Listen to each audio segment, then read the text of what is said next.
Și mi-am dat seama în ultima perioadă că a fi femeie înseamnă să ai încredere în tine, să ai umor. Este uluitor cum trezești pasiuni în oamenii din jurul tău fiind tu însăți femeie. Poți să ai și popoul mai mare și să ni mai lăsat și un pic de celulită. Dacă ai umor, ai savoare, ai feminitate, ai grație, ai senzualitate, ai de toate. De faptul exterior și de azi o compensează pentru ce lipsește. Primisem o lecție de viață de la un prieten drag de suflet și ziceam: băi, lăsați-mă în pace că voi sunteți cei care... Și nu! Voi sunteți proaste! Voi vă apucați să vă băgați! Noi n-avem treabă! Mie când mi s-a pus pata pe o femeie, o vreau așa cum e! Și o vreau lângă mine pentru că este isteață, pentru că poate să-mi țină familia, pentru că e voluntară, pentru că mă sprijină. Alte lucruri pentru că, importante. da, pentru că are umor, râd cu ea, nu e o văicăricioasă, nu e rea de gură. Astea sunt lucrurile pe care le căutăm la o femeie. Exact. Nu că... Bineînțeles că mi-ar plăcea. Da? Pentru că bărbatul e vizual, femeia auditivă. Dar nu într-atât încât să mă schimonosesc așa. Nu. Da. Și să-ți asumi. Îți asumi viața, vârsta, îți asumi tot. Poveștile. Mamă, să-ți asumi poveștile. Da. Așa, mai avem puțin. Vreau să-mi zici un lucru ilegal pe care l-ai făcut. Nu-ți spun. Bine. Așteptam răspunsul ăsta de la cineva. Nu. Mulțumesc. Nu, vai, nu. Vreau să-mi zici un domeniu despre care ai vrea să știi mai multe, să cunoști mai mult. Un lucru sau un domeniu.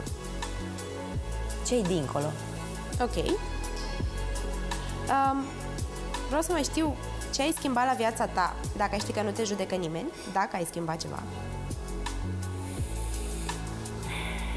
Nu spun. Perfect. Perfect. Nu, pentru că nu. Aoleu, nu. Vreau să mai știu dacă ai o listă cu lucruri pe care ți-ai propus să le faci până la final. Da. Nu neapărat fizică. De exemplu, eu am avut mai multe profesii. O parte dintre ele le-am și făcut. Dorința de călătorie și faptul că am avut cal și mi-ar plăcea să lucrez într-un salon de cosmetică, coafură, să fac coafură. Ok. Mi-ar plăcea să lucrez mi-ar plăcea să joc într-un... Știi ce mi-ar plăcea să fac până când plec? Să joci. Să joc într-un film. Ia. Da. Mi-am dorit să joc într-o piesă de teatru și am jucat într-un spectacol realizat de către doamna Draga Olteanu Matei, care regizor, și am fost și în turneu Visul unei nopți de iarnă și am fost partenera lui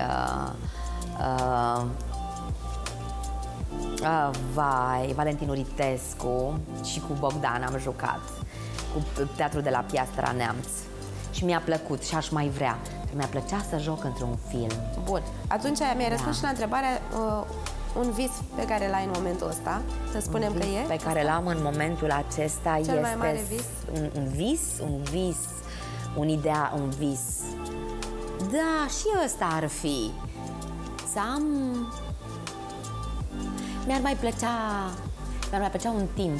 Și ce mi-ar plăcea? Am intrat în televiziunea națională la 30, aproape 40 de ani și mi-ar plăcea să... Și s-a văzut că se poate.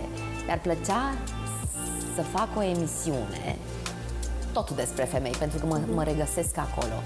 Dar la o vârstă, pentru că, iată, Izabela Rossellini a revenit și a făcut la o vârstă înaintată reclamă. Apoi tipa care a jucat în Love Story la fel, Alice McGraw.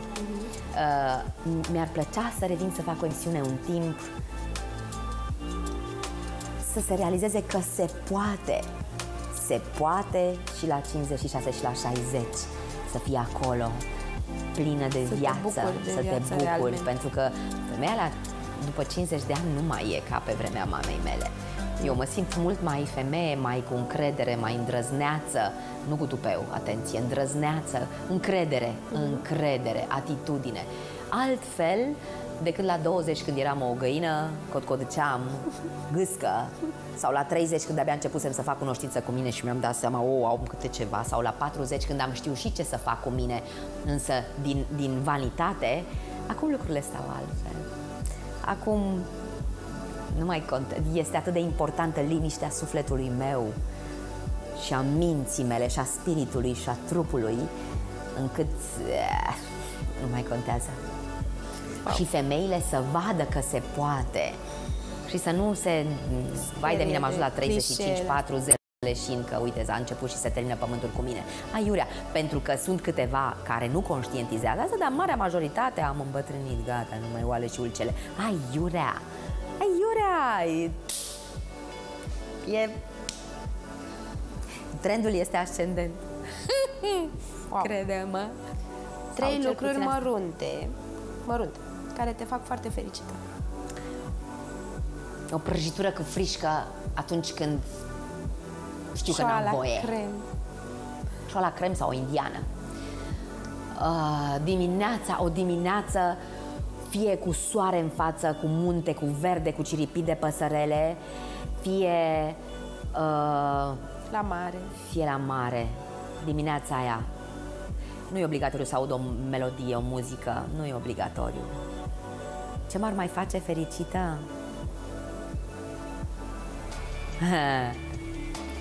Să stau întinsă și să mi se citească. Să stau întinsă și să mi se citească. Să beau un pahar cu vin. Ce este iubirea pentru tine? O definiție personală. E tot. E Dumnezeu. Dumnezeu e iubire. Iubirea e Dumnezeu. Nu știu. Vă sună clișei ce am spus, dar e real. Asta e. De lumină și iubire egal Dumnezeu. Dumnezeu e iubire, dar noțiunea de iubire, nu iubirea față de... Deci noțiunea de iubire care se ridică deasupra a tot. Iubirea care să lase oamenii, indiferent ce ți-au făcut, sau prin care să lași oamenii, indiferent ce ți-au făcut, să-ți intre în suflet, să-i cuprinzi în sufletul tău, gândindu-te că dacă au făcut cumva ceva, este pentru că, vai, mama lor au și le au și ei pe ale lor. Da. Dar să nu te raportezi la acest ambalaj de energie materializată într-un corp, da? Ci să te raportezi, că nu suntem egali, ci să te raportezi la zona aceea de, după chipul și asemănarea lui, iubirea aia care e aici și care în grecește se numește agape, să trăiești în starea de iubire față de viață. Să te trezești dimineața cu o stare de îndrăgosteală, fără motiv. De tine. Nu, atenție, fără motiv. Ai zis de tine, deja ai pus. Nu, o stare de îndrăgosteală, de efervescență, ca un pahar cu șampanie, să simți că e în jurul tău și nu știi de unde, de aici până aici, să simți, uite așa, și să n-ai motiv. Și să pui mâna să suni pe profesor, să te uite ce simt eu. Asta se numește iubire de viață. Agape, spuneau grecii. Să trăiești în iubire, în esența iubirii de viață. Te sună bine și ca salut asta. Agape. În loc să zicem bună ziua, bună. Nu, eu am o boală față de bună. Da, când aud bună, mi se neacă, știu că sunt bună, vizibil cu ochiul liber că sunt bună. Salută-mă, frate, ești bărbat? Vrei să te tratezi ca pe un bărbat? Atunci spune-mi un sărut mâna și mă fac preș. Bună. Ok. Și ce vrei de la mine? Leșin. What? Și ultima întrebare. Dacă ai avea acum, lângă tine, povestea vieții tale, scrisă, ai citit ultima pagină? Normal că nu. Bunul Dumnezeu știe ce o să fie, când o să fie. Ce o să mai fac? Eu poate că o să ajung pictoriță, te-ai gândit?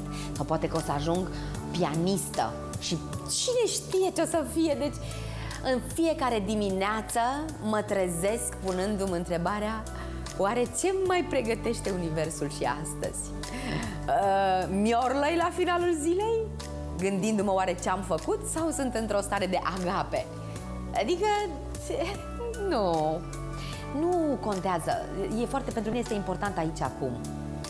Hai să zic că fac plan pentru mâine, pentru poi mâine. Este important pentru că trebuie să știu cursurile. Pentru săptămâna viitoare, de exemplu, am evenimente până în decembrie. Însă,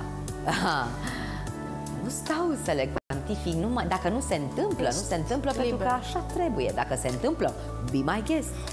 Dar nu mai... Știi ce am învățat, Alexandra? Mă întorc la ideea că sunt berbec. Nu mai controlez. Dorința de control. Dorința de control. Nu. Îmi doresc în fiecare zi să învăț, să mă schimb, să transform. Nu să mă schimb, să transform. Pentru că cunoașterea îți aduce valoare și atunci te transformi automat. Apoi, repet, dacă îți pasă de tine, te iubești cu adevărat și dacă ai și informație, treci la acțiune, ieși din zona de confort și atunci acționezi ca atare. Te trezești dimineața, faci lucruri care îți plac, îți aduc o stare de bună dispoziție, ridicându-te cu foarte mare greutate din așternutul cald, însă De altfel nu. Ești ceea ce alegi tu în fiecare moment al existenței tale. Și o generezi acum pe Mihaela de la anul, de peste 2 ani, gândind într-un anume fel. Karma. Karma. Ceea ce fac astăzi, ce ție nu-ți place, altuia nu face. Și nici ție însuți. Da. Mulțumesc din toată inima. Eu mulțumesc. Nu știu dacă...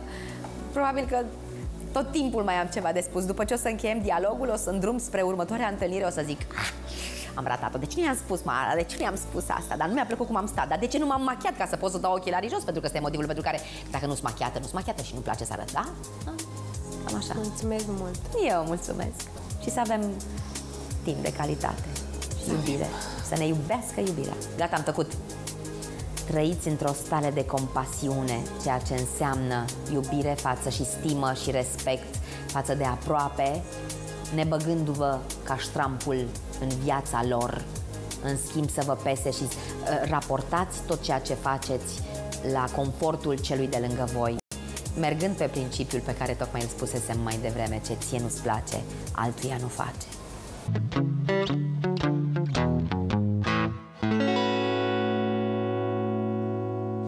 Cam atât pentru astăzi, dar ne revedem data viitoare. Noi vă pupăm de aici, de la Creator.